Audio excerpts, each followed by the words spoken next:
Bonjour, donc nous allons continuer notre travail avec le livre Maths et Matrices. Alors c'est toujours un wikibook. On est dans propriétés et applications. On va aller dans produits scalaires. La décomposition par les vecteurs propres.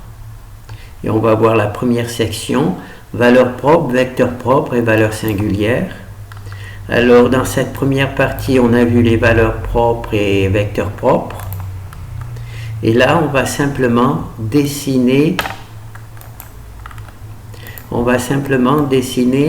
les vecteurs propres. D'accord? Alors il y a la version 2D et 3D, puisque la 4D, je ne suis pas capable de la faire. Donc on va d'abord faire la partie calculatoire et ensuite on va faire la partie dessin. Donc on commence par la partie calculatoire en 2D.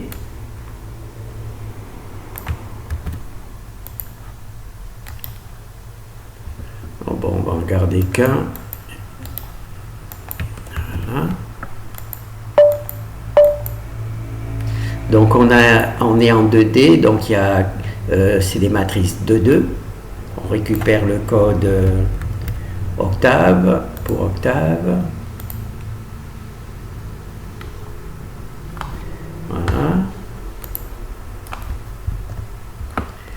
Alors là, c'est le résultat. Alors là, il y a le vecteur propre. Il est ici, le vecteur propre. Il y a toujours le même problème de signe, hein, mais il paraît que c'est pas grave. Et ici, il y a les valeurs propres. On n'en aura pas besoin parce que nous, ce qu'on va dessiner, c'est les vecteurs propres, mais enfin, je les ai quand même calculés. Et ici, j'ai la partie intéressante, c'est-à-dire qu'on multiplie la transposée du vecteur propre par le vecteur propre et on obtient la matrice identité.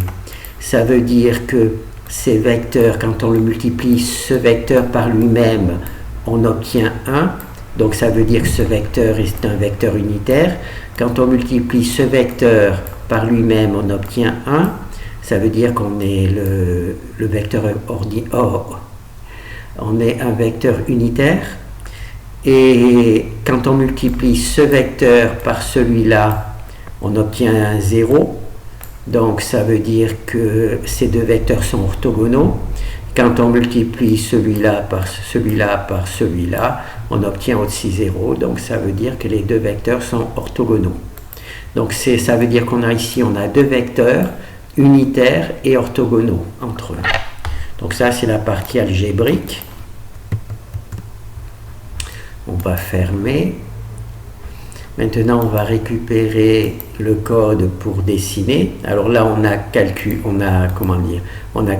Maintenant, on va dessiner les vecteurs.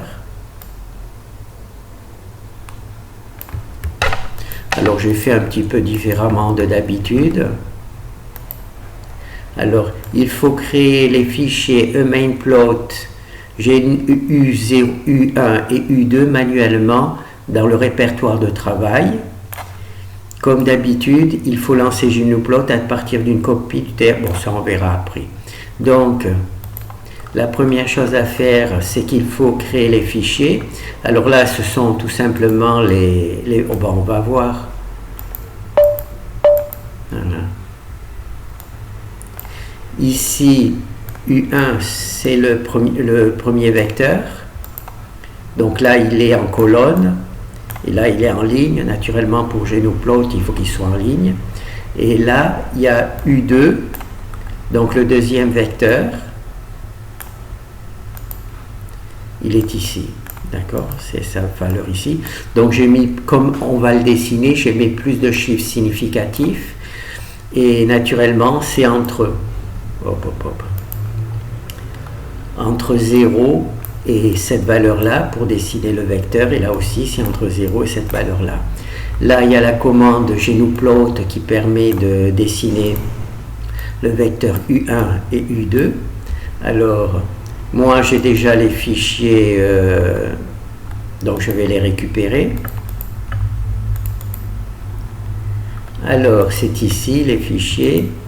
Alors, EMainPlot, G1, G2, G3, je vais prendre les 3, puisque le troisième, ça sera pour le 3D, même si on n'en a pas besoin.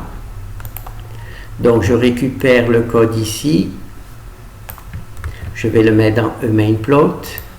Alors EMainPlot, il est ici. Bien entendu, ce fichier doit être dans le répertoire où il y a mon fichier C pour que cela fonctionne. Donc je l'enregistre. Ensuite ici j'ai le code pour le fichier U1. Donc là j'ai le code U1. Donc je le pose. Ah, je le sors aussi. Maintenant j'ai U2. Donc là c'est la version 3D. C'est celle que j'ai testée. Donc là on va récupérer ici ce code-là. On va le mettre dans U2. Voilà. Donc on met le chiffre 0, puisqu'on va dessiner le vecteur entre 0 et ces valeurs-là. Et ces valeurs-là, ce sont les valeurs ici. Ici pour U2. Et ici, c'est la valeur pour U1. Voilà, U1. Donc maintenant, d'accord. Donc ça, j'ai tout enregistré. Voilà, et je ferme. Comme ça, je suis sûr que c'est bien enregistré. Alors, dans le texte, il y a l'explication pour lancer GNUplot. Alors là, pour Windows, vous changez simplement le répertoire pour aller dans le bon répertoire. Et là, c'est juste pour Linux. Alors, comme d'habitude, il faut lancer GNUplot à partir d'une copie du terminal après avoir lancé le programme C. Donc là, on a lancé le programme C. On est donc dans le terminal. Pour être directement dans le bon terminal, on en ouvre un second. Et là, on est vraiment dans le bon terminal. Donc, on tape GNUplot. Ça, c'est pour Linux. Et ensuite, on fait...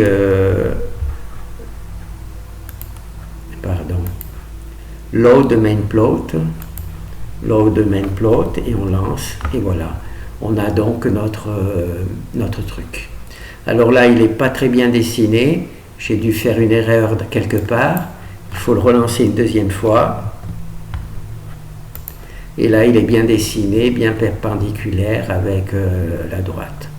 J'ai dû mettre un reset de trop, et le problème, le reset de trop, il me déforme un peu, donc il faut l'appeler une deuxième fois pour que le reset efface tout et reparte à 0. Donc on a le vecteur U1 en noir et U2 en rouge. Voilà. Et on voit qu'ils sont bien orthogonaux. Alors en 2D, pour avoir les vecteurs orthogonaux, en 2D, pour avoir les vecteurs orthogonaux, c'est cette commande qui le permet, c'est-à-dire qu'on fait un set ratio, c'est-à-dire que ici, la hauteur et la largeur sont un vrai carré. Si jamais ce n'était pas un carré, par exemple là un rectangle, et là naturellement, ça casse l'angle droit. Pour faire bien un angle droit, il faut que ça soit un bon carré. Et ce problème-là de ratio existe en 3D. En 3D, cette commande n'existe pas. Et en règle générale, en 3D, le dessin est rectangle. Le résultat, il fait qu'il est difficile de visualiser un angle droit. Parce que pour être un angle droit, il faut que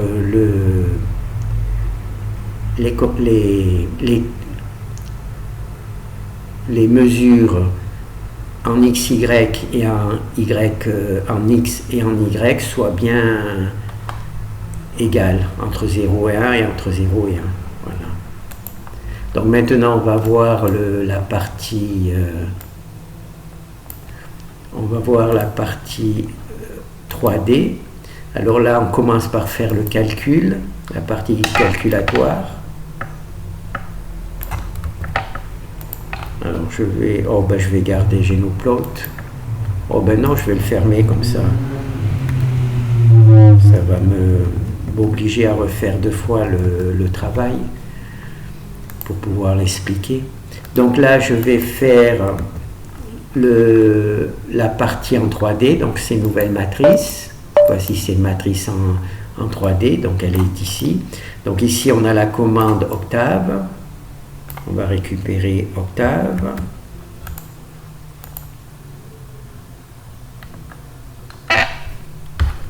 Voilà. Et maintenant je vais taper. Alors ici on a les vecteurs propres. Donc c'est les mêmes que ceux d'Octave. Exceptionnel, non, il y a encore un changement de signe ici. Juste à la partie centrale, il y a un changement de signe, sinon c'est les mêmes valeurs. Alors ici, on a les valeurs propres, 14, 37 et moins 37. Voilà, donc là, on a les valeurs propres. Et ici, encore une fois, on va multiplier le transposé du vecteur propre par le vecteur propre et on va avoir la matrice identité. Ça veut dire que tous ces vecteurs sont unitaires, hein, ce vecteur-là et ce vecteur-là sont unitaires puisqu'on a toujours 1, 1 et 1.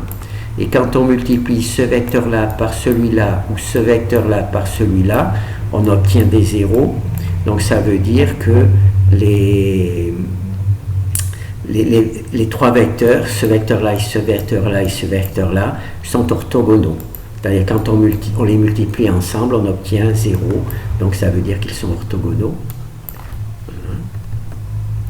Donc ça, on a vu qu'algébriquement, ils sont unitaires et orthogonaux entre eux. Alors maintenant, on va récupérer la partie dessin, donc dessiner. Alors, ce qui est en gênant, c'est qu'en 3D, je ne sais pas pourquoi, il n'y a pas le bon ratio.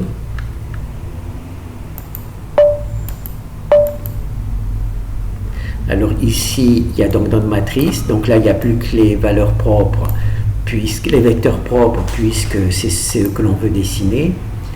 Alors moi, je vais récupérer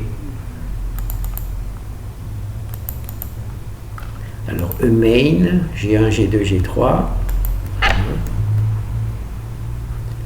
Alors G1, bon, ah ben, là il va falloir que je travaille à partir du code pour simplifier la vie. Le G1, je l'ai recoupé ici.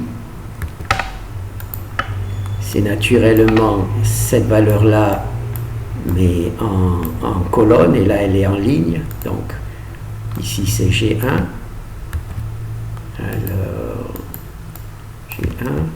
Ben, d'habitude c'est plus simple, j'enregistre. D'habitude c'est plus simple parce que ces fichiers sont créés par le langage C. Là j'ai décidé de les créer moi-même. Alors ici c'est G2, enfin c'est U2. Donc U2, on le met ici. Voilà. Cela correspond naturellement à la deuxième colonne. Hein. Les valeurs sont ceux de la deuxième colonne. Donc j'enregistre. Et là, j'ai préparé dans le fichier source les valeurs pour que ça soit plus facile à travailler. Donc là, U3. Voilà.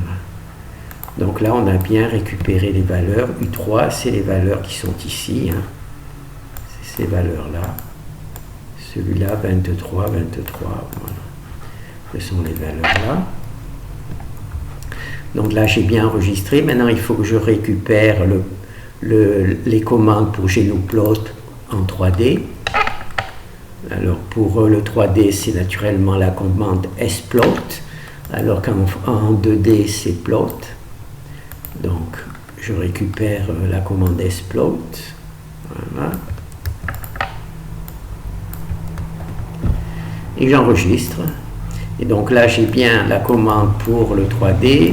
J'ai bien les vecteurs en 3D. Là aussi, j'ai bien le vecteur en 3D. Ici, j'ai bien, donc je peux fermer. Alors ici, j'ai lancé le programme en langage C. Donc je suis déjà dans le bon répertoire pour Linux pour récupérer Genoplot avec, comment ça s'appelle, avec Windows, il faut faire juste un changement de répertoire.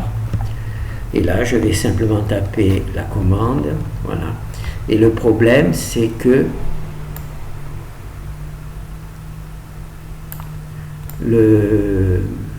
n'est pas carré. Regardez, vous voyez, là, il est court et là, il est long. Et donc, comme le problème n'est pas carré, il est difficile de voir que ces trois vecteurs sont orthogonaux. Alors, pour obtenir un bon carré, eh bien, on joue sur cette page. Voilà. On joue sur cette page pour que le carré soit fait.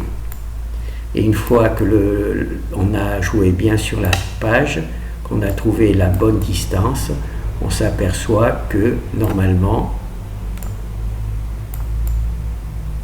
les objets sont bien perpendiculaires les uns par rapport aux autres. Donc c'est très difficile de trouver le bon truc. Ce n'est malheureusement pas fait par GnuPlot automatiquement. Donc, mais de toute manière, on a vu sur, comment ça s'appelle, sur la partie algébrique qu'on obtenait bien le carré.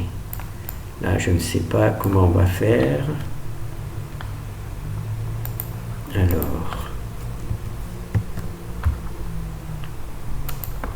voilà, bon, ben là déjà on voit qu'on en a un qui est bien carré.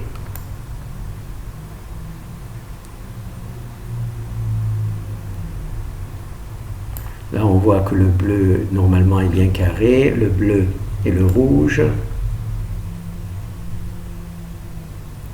Là, on voit que le noir et le bleu, normalement, ils sont bien carrés. Donc, on a vu le bleu et le rouge. Maintenant, on va voir le noir et le rouge. Ah, c'est pas évident. Voilà. Et là, normalement, on voit qu'on est bien perpendiculaire.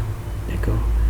Donc il y a une difficulté avec GnuPlot parce qu'il vous donne un écran comme ça qui naturellement n'est pas carré et il est difficile de faire apparaître et là j'ai réussi à le faire bien carré. Normalement là ça devrait être bon. Voilà. Là on voit que c'est carré. Le rouge et le noir on voit que c'est carré et le rouge et le bleu on voit que c'est à peu près carré. Voilà. Bon, ben,